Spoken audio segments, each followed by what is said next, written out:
if the quality is not maintained, they literally pinch top analytical chemists in pharma companies and they are offered any salary they want because that is what is required. So this society thinks totally differently and it is based on this, some of these buzzwords. So, and we are talking about research and innovation. And another problem, I tell you, this is through my own experience because I've been giving lectures in many places across the world, in IITs and central universities and whatnot. So, two of the IIT directors, very recently, they met me because I had a meeting in their IIT for DST, and they said, sir, nobody joining our chemical engineering program. Forget about chemical engineering. Nobody joining top 500, nobody joins this IIT. Top 500 in JEE. I said, where are they going? And they said, no, if they don't get admission in CSE, they go to some other college, other university where CSE is offered. But they don't want to join any other. So they asked me, do you have some suggestion to attract the student? I said, then you make education free for all of them who are in top 500. They will come to you because that is the only thing you can do. How do you attract them? Because, and I said the reason is I will blame the faculty members. The faculty members must address the new students. The alumni, in every discipline there are distinguished alumni who have achieved in their life. They should be called to the campus and they should give lectures to the first year students. What is the scope? What is new? What is cutting edge in that particular discipline? Students will listen to their alumni who have already accomplished something rather than their professor because the professor is reading the same notes every year. They may not be enthused by the professor. At the same time, the head of the department or the most knowledgeable senior professor in that particular institute must address the new students and tell them what is there, what are they going to study in this particular discipline, and therefore they should remain in that, and then they go. Does it also mean, because I am on this topic, does it also mean except IIT, no other institute can do it? Answer is simply no. Many good institutions are there. And they must be promoted. And then only research and innovation will come into picture. So I used to tell this also. For example, actually this is happening in IITs now. But most of their masters and PhD students are not IIT basic students. They are from some other institute. They are maybe from NITs, private colleges, universities, state universities. They join the masters and PhD program. They are doing the research.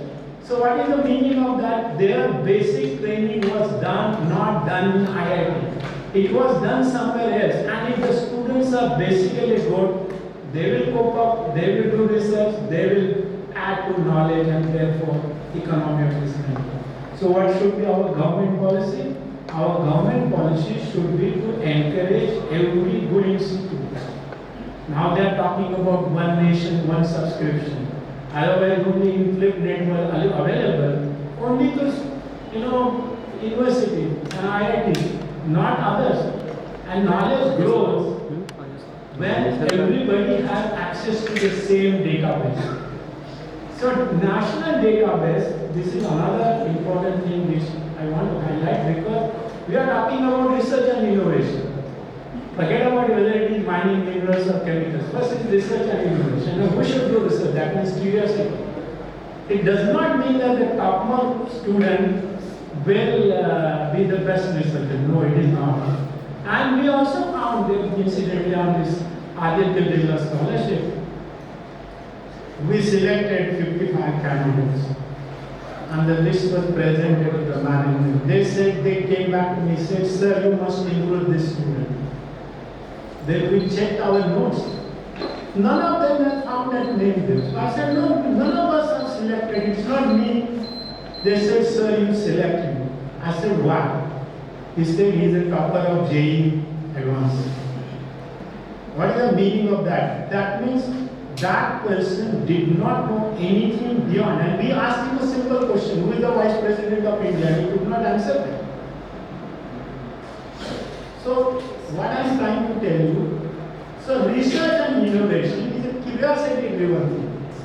Unless your mindset is having that particular thing, you cannot succeed in research, and it is hard work. It is 24/7. It is not just 9 to 5 job. Research and innovation is never like that. Many times you are frustrated. So I used to tell this to my colleagues. In ICT, I headed as a vice chancellor for 10.5 years. So, but I never gave up my research. I used to do research before office hours, after office hours, Saturday, Sunday. So I used to tell my colleagues, if you have a brilliant idea, come to me and file a patent. I will support you. At the most, I will lose 5,000 rupees, right? And at the same time, if the idea is successful, you translate into technology, and we will have collaboration with some industry, and then we will make money. 80% of that money I will give to you. Only 20% ICT will accept. But do research and innovation. So that is the model. So in other words, first patent, then publish, because you should be known, and then prosper. That is my 3P formula for academics. You need not be in the best of the institutes, but you must have that curiosity-driven mind. So I also chair some committees. So one of the committees, including AICT, 5 committees I chair still. So one of the committees, I said, that was a DST committee, I said, I don't care from where you come from. You come from small institute, big institute, college, IIT, NIT, moon, Mars, I don't care. I will not give you money if you don't have a proof of concept. If you have a proof of concept, I will give you money, even 10, 20 crore for pilot plant. But we will leave you. I will not give you money for gas chromatograph and HPLC and IR and NMR. No. That is different. Prove to me that you have an idea, maybe you have filed a patent, and then will show me the pilot plant idea. And if you are able to prove this, we will give you money. But you have to be accountable. But that is the only way to promote research and innovation. You have to give encouragement with management sometimes. Actually, I will tell you, it's not that everything in private institutions is bad. No, there could be many bad institutions in government sector also. And why? Because the government doesn't take any action on appointment of faculty members. The positions are kept vacant for ages, right? They are kept vacant. Some person is in charge, that in charge has no authority except signing leave applications.